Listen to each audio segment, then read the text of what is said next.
퇴근 후 침대에 누워 딱 5분만 봐야지 했던 다짐이 무심코 넘긴 쇼츠 영상들에 완전히 무너져 내립니다. 어느덧 시계는 1시간이 훌쩍 지나 있고 머릿속은 안개가 낀 듯 멍해지며 이유 모를 자괴감이 밀려오기 시작하죠. 나 방금 뭘 본 거지? 분명 즐거우려고 시작했는데 남는 건 파편화된 이미지들과 텅 빈 공허함 뿐입니다. 이건 단순한 의지력의 문제가 아닙니다. 당신의 뇌가 15초의 짧은 자극에 길들여져 생존 모드로 변했기 때문입니다. 강렬한 도파민이 쏟아질 때마다 이성적인 판단을 내리는 우리 뇌의 사령탑, 전두엽은 서서히 잠들기 시작합니다. 최근 들어 책 한 페이지를 끝까지 읽기 힘들거나 친구와 대화 중에 적절한 단어가 떠오르지 않아 당황한 적 없으신가요? 그것은 당신의 전두엽이 물리적으로 위축되고 있다는 뇌가 보내는 절박한 구조 신호일지도 모릅니다. 하지만 걱정 마세요. 우리의 뇌는 훈련을 통해 다시 회복될 수 있는 놀라운 신경 가소성을 가지고 있습니다. 오늘 마음 세탁소에서는 쇼츠에 절여진 당신의 뇌를 깨끗이 씻어내고 다시 명료한 일상을 되찾는 법을 알려드립니다. 우리 뇌는 아주 섬세한 정원과 같습니다.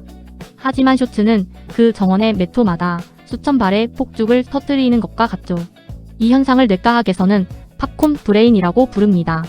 뇌가 오직 강렬하고 빠른 자극에만 반응하게 된 상태입니다. 튀겨진 팝콘이 다시 옥수수 알로 돌아갈 수 없듯 쇼폼에 절여진 뇌는 일상의 소소한 즐거움을 감지하지 못합니다.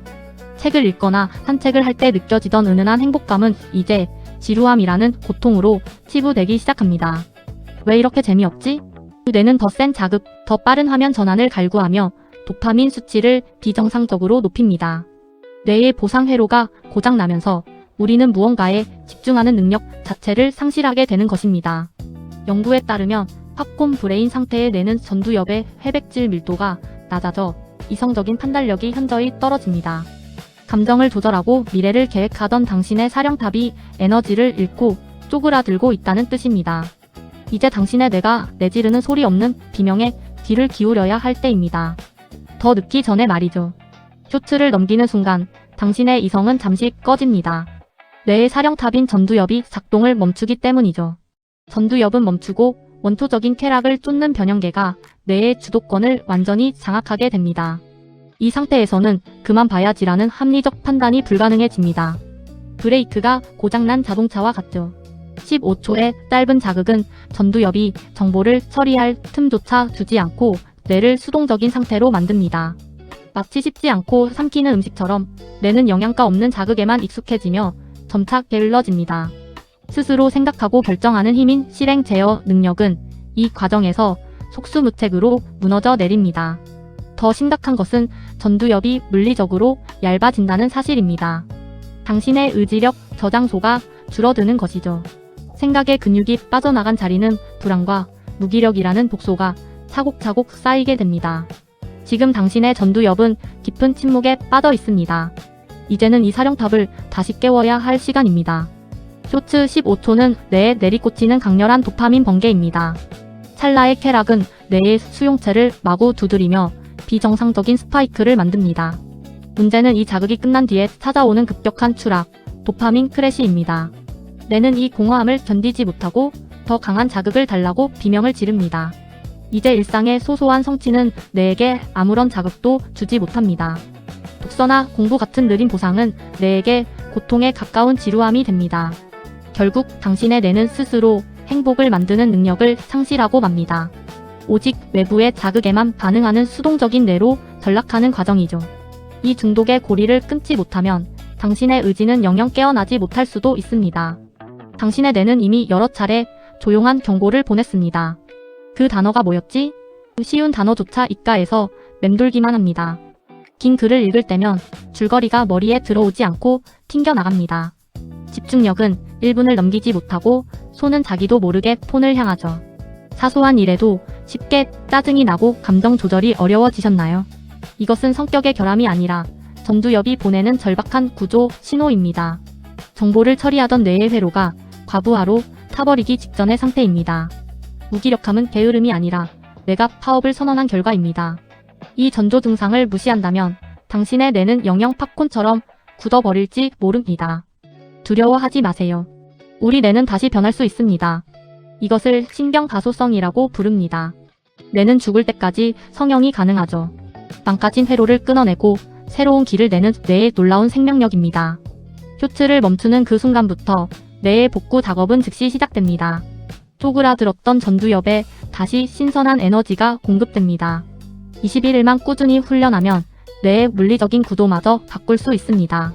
단어는 다시 명확해지고 집중의 시간은 점차 길어질 것입니다. 당신의 의지는 결코 사라진 것이 아니라 잠시 잠들어 있었을 뿐입니다. 이제 당신의 뇌를 다시 건강하게 세탁할 구체적인 방법을 공개합니다. 첫 번째 단계는 뇌를 유혹하는 색깔을 지우는 것입니다. 지금 당장 스마트폰의 흑백 모드 기능을 켜보세요. 시각적 자극이 사라지면 뇌는 더 이상 도파민을 갈구하지 않습니다. 화려함에 눈이 멀었던 뇌에게 잠시 쉴 시간을 주는 것입니다. 흑백 화면 속의 쇼츠는 이전만큼 매력적으로 느껴지지 않을 겁니다. 뇌의 시각 피질이 안정되면 전두엽이 다시 고개를 듭니다.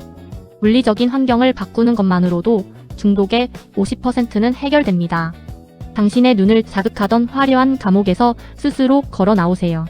이 작은 설정 하나가 당신의 뇌를 살리는 첫 번째 열쇠가 됩니다. 두 번째 단계는 뇌의 근육을 키우는 3분 지연 훈련입니다.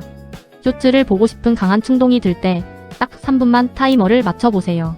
그 3분 동안 당신의 전두엽은 폭주하는 도파민 회로와 치열하게 싸웁니다. 지금 내가 이걸 왜 보고 싶지? 스스로에게 질문을 던져보세요. 충동은 파도와 같아서 3분만 버티면 그 기세는 반드시 꺾이게 마련입니다. 이 짧은 기다림이 반복될수록 당신의 전두엽은 다시 단단해집니다. 뇌의 사령탑이 다시 주도권을 잡으면 무의미한 스크롤은 멈출 수 있습니다. 당신은 이제 본능에 휘둘리는 인형이 아니라 자신의 시간을 다스리는 주인입니다. 딱 3분의 인내가 당신의 전두엽을 심폐소생술하는 기적을 만듭니다. 마지막 단계는 뇌에게 진짜 영양가 있는 음식을 주는 것입니다.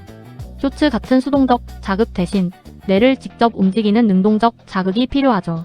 단 10분이라도 좋으니 종이책의 질감을 느끼며 문장을 읽어보세요. 뇌는 글자를 이미지로 바꾸는 과정에서 전두엽을 격렬하게 가동합니다. 손으로 직접 일기를 쓰거나 그림을 그리는 것도 최고의 뇌 훈련입니다. 단순한 소비자가 아닌 생산자가 될 때 뇌의 회백질은 다시 두꺼워집니다. 산책하며 바람의 결을 느끼는 것만으로도 뇌는 휴식과 자극을 동시에 얻죠. 이제 당신의 뇌는 팝콘처럼 튀겨지는 대신 단단한 씨앗처럼 여물어갑니다. 능동적인 자극으로 채워진 하루가 당신의 전두엽을 완벽히 복구할 것입니다. 스마트폰의 알고리즘은 당신의 약점인 도파민을 가장 잘 알고 있습니다. 하지만 이제 당신은 알고리즘이 설계한 쾌락의 굴레에서 벗어날 준비가 됐습니다. 오늘 배운 작은 실천들이 모여 쪼그라들었던 당신의 전두엽을 다시 깨울 것입니다. 맑아진 머릿속에는 불안 대신 명료함이, 무기력 대신 의욕이 차오를 것입니다. 기술의 노예가 되어 시간을 허비하기엔 당신의 삶은 너무나 소중합니다. 이제 화면 밖으로 나와 당신의 진짜 감각들이 살아 숨쉬는 현실을 만끽하세요.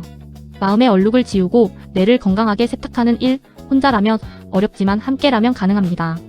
당신의 멘탈을 지키는 뇌과학적 처방전, 마음 세탁소와 함께 매일 조금씩 나아지길 바랍니다. 오늘 내용이 도움되셨다면 구독과 좋아요로 당신의 전두엽을 응원해주세요. 감사합니다.